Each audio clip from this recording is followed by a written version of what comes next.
നമസ്കാരം സുഹൃത്തുക്കളെ, ഇത് കോയമ്പത്തൂരുള്ള തമിഴ്നാട് സർക്കാർ ചെയ്തിരിക്കുന്ന ജി ഡി നായിഡു എന്ന് പറയുന്ന പാലമാണ്. ഇത് ഏകദേശം ഒരു 10 കിലോമീറ്ററോളം വരും. മേൽപ്പാലമാണ്. ശാസ്ത്രജ്ഞനായിരുന്നു. ഇതൊരു മേൽപ്പാലമാണ്. അപ്പോൾ ഇതിൻ്റെ പ്രത്യേകത എന്നാന്ന് വെച്ച് കഴിഞ്ഞാൽ, ഈ ടൗണുമായിട്ട് ടച്ച് ചെയ്യാതെ നമുക്ക് മേളിൽ കൂടെ യാത്ര ചെയ്ത് ഈ 10 കിലോമീറ്റർ ദൂരം അപ്പുറം കടന്നു പോകാം. അപ്പോൾ ഇതിൻ്റെ ഒരു ഗുണം എന്നാന്ന് വെച്ച് കഴിഞ്ഞാൽ തിരക്കിപ്പെടത്തില്ല. നമുക്ക് ഇത് കേരളത്തിലെ സർക്കാർ ഒരു മാതൃകയാക്കേണ്ട കാര്യമാണ്. കാരണം അവിടെ കൈക്കൂലി ഈ മറ്റേ കൈക്കൂലി മേടിക്കാനും നമ്മുടെ നാട്ടിലെ മന്ത്രിമാർ കൂടി ആലോചിച്ചിട്ടാണ് മെട്രോ കൊണ്ടുവന്നത്. അതിനകത്ത് കമ്മീഷൻ അടിച്ച് മാറ്റിയെന്നാണ് കേട്ടിരുന്നത്. മെട്രോയ്ക്ക് വേണ്ടി 200 കോടി രൂപ, അത് 2000 കോടി രൂപ മുടക്കി മെട്രോ കൊണ്ടുവന്നിട്ട് അതിപ്പോഴും നഷ്ടത്തിലാണ് ഓടുന്നത്. ഒരു പ്രയോജനമില്ല. എറണാകുളം സിറ്റിയിലെ ബ്ലോക്ക് തൊട്ട് മാറിയുമില്ല. സത്യത്തിൽ വേണ്ടത് എങ്ങനെയായിരുന്നു വെച്ചാൽ, ആ കുമ്പളം ടോൾ എടുത്ത് കളഞ്ഞിട്ട് കുമ്പളം ടോളിൻ്റെ അവിടെ നിന്ന് നേരെ ആലുവ വഴി ഒരു ഫ്ലൈ ഓവറും നേരെ പറവൂർക്ക് ഒരു ഫ്ലൈ ഓവറും മതിയായിരുന്നു. എറണാകുളം ടൗണിലെ സർവ്വ ബ്ലോക്കും കുറഞ്ഞാനെ. അത് ചെയ്യേണ്ടതിന് പകരം 200 കോടി രൂപ അടിച്ചു മാറ്റാനായിട്ട് അന്നത്തെ മുഖ്യമന്ത്രിയും ടീമും കൂടെ കൂടി ചെയ്തു വെച്ച ഒരു തട്ടിപ്പാണ് ഈ മെട്രോ.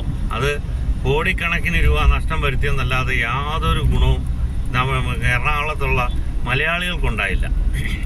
നമുക്കിപ്പം അത്യാസന്ന നിലയിൽ നിന്ന് എറണാകുളം ടൗണിൽ കൂടെ കടന്നു പോകണമെന്നുണ്ട് ഒരിക്കലും പറ്റത്തില്ല. ഇപ്പം രാവിലെ 8 മണിക്ക് ജോലിക്ക് പോകേണ്ടവൻ രാവിലെ 5 മണിക്ക് ഇറങ്ങിയാലേ ഉള്ളൂ 8 മണിക്ക് ജോലി സ്ഥലത്ത് ചെല്ലത്തുള്ളൂ. ആ അവസ്ഥയാക്കി വെച്ചിരിക്കുക എറണാകുളം. ഇത് തമിഴ്നാട് സർക്കാരിനെ കണ്ടുപിടിക്കണം. കേരളത്തിലെ സർക്കാർ ഇവർ ചിലപ്പോൾ കൈയിട്ട് വാരുന്നുണ്ടായിരിക്കും, പക്ഷേ അതുപോലെ ജനങ്ങൾക്ക് ഗുണം ചെയ്യുന്നുണ്ട്. ഒരു വിദ്യാഭ്യാസം ചെയ്യുന്ന കുഞ്ഞിന് ഒരു മാസം 1000 രൂപ വെച്ച് കൊടുക്കുന്നുണ്ട്. സ്ത്രീകൾക്ക് കംപ്ലീറ്റ് ബസ് ഫ്രീ, അരി ആഹാരങ്ങളെല്ലാം ഫ്രീ, വീട്ടിലേക്ക് വേണ്ട ഒരുമാതിരിപ്പെട്ട computer, cycle, mixie, fan, TV എല്ലാം ഫ്രീ.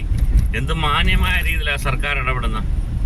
അപ്പം നമ്മുടെ നാട്ടിൽ മുക്കിന് ക്യാമറയും വെച്ച് ഇതുപോലെ ഇപ്പോൾ റോഡ് ഉണ്ടാക്കാവുന്നുണ്ടെങ്കിൽ ഒരു 5 ടോള് വെക്കും നമ്മുടെ സർക്കാർ.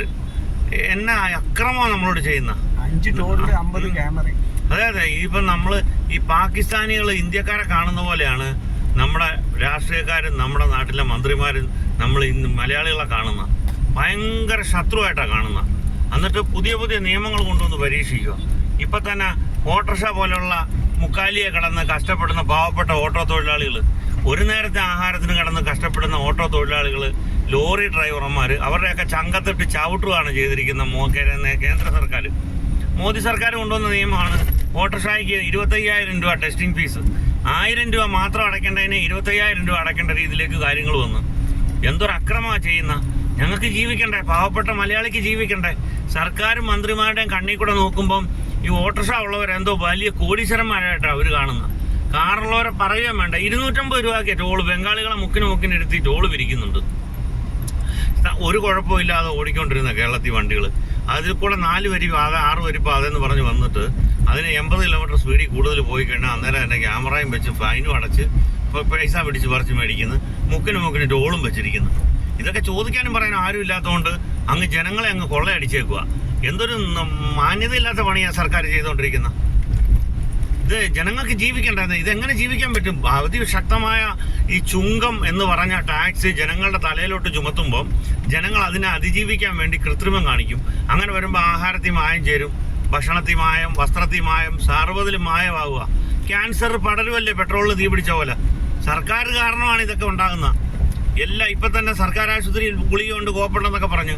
ഞാൻ 3 പ്രാവശ്യം ഒരു സർക്കാർ ആശുപത്രിയിൽ പോയി ആൻറ്റിബയോട്ടിക് കഴിച്ചിട്ട് മാറാത്തത് 4ാമത് പുറത്തുനിന്ന് മെഡിക്കൽ ഷോപ്പിൽ നിന്ന് കഴിച്ചപ്പോഴാണ് മാറിയത്. അപ്പം ഇതൊക്കെ വ്യാജനായ സാധനങ്ങൾ എല്ലായിടത്തും ഇറങ്ങുക. കാരണം എന്നാന്ന് വെച്ചാൽ ടാക്സ് വർദ്ധിപ്പിച്ചു കഴിഞ്ഞാൽ എങ്ങനെ ജനം കാര്യങ്ങൾ നടത്തും?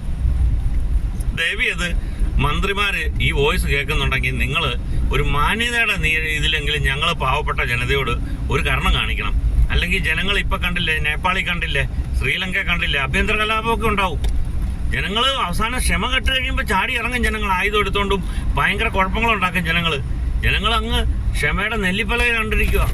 ഇപ്പം തന്നെ ഓട്ടോറിക്ഷക്കാരൊക്കെ പാവങ്ങൾ എങ്ങനെ ടാക്സ് അടയ്ക്കും? അതുകൊണ്ട് ദയവ് ചെയ്ത് നിങ്ങളൊരു മാന്യത പുലർത്തണമെന്ന് അപേക്ഷിച്ചുകൊണ്ട് നിർത്തുന്നു. തമിഴ്നാട് സർക്കാരിന് അഭിവാദ്യങ്ങൾ. നന്ദി, നമസ്കാരം.